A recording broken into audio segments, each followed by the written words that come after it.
আসসালামু আলাইকুম everyone, welcome back to my channel Mahima cooking house.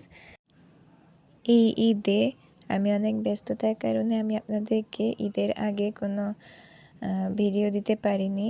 So এর জন্য আমি আপনাদের আজকে এই Eid special chicken barbecue biryani recipe তৈরি করে দেখাবো। এই বিরিয়ানিটা কিন্তু আপনারা চাইলে বিফ দিয়েও তৈরি করতে পারেন।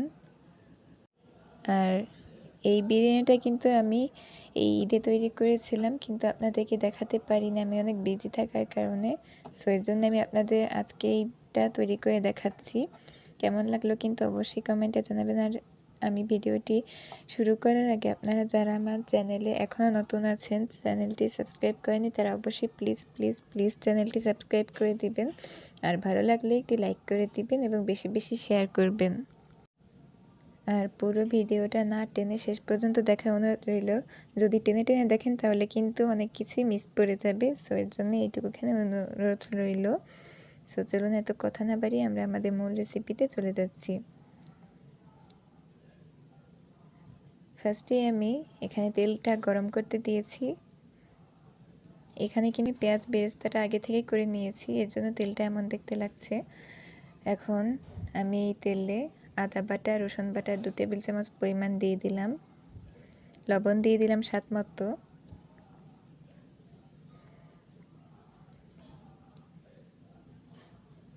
এরপরে এখানে দারচিনি দিয়ে দিলাম আর এলাচ দিয়ে দিলাম 2 টুকরো করে। এরপর এখানে পেঁয়াজ বাটা দিয়ে দিয়েছি। এখন এই মশলাটাকে একটুখানি কষিয়ে নিচ্ছি। এরপর আমি এখানে দিয়ে দিলাম টক দই প্রায় হাফ কাপের মতো, আর সামান্য একটু পরিমাণ পানি দিয়ে এই মশলাটাকে একটু কষিয়ে নিচ্ছি।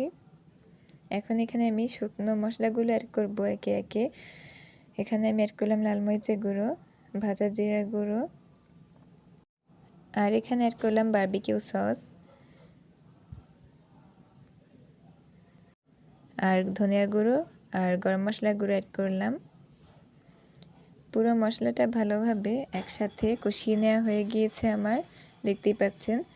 এখন আমি এখানে চিকেন এইভাবে মিডিয়ামভাবে কেটে নিয়েছি। এখন এই চিকেনটা আমি এখানে দিয়ে দিচ্ছি। চিকেনটা দিয়ে দেওয়ার পরে মশলার সঙ্গে ভালোভাবে এই মাংসটাকে কষিয়ে নিতে হবে।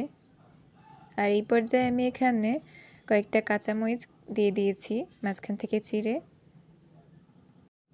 আর সামান্য একটু চিনি দিয়ে দিয়েছি, জাস্ট খেতে অনেক মজা লাগবে এর জন্যে। আর এখানে আমি আগে থেকেই এই আলুটা ভেজে রেখে দিয়েছিলাম।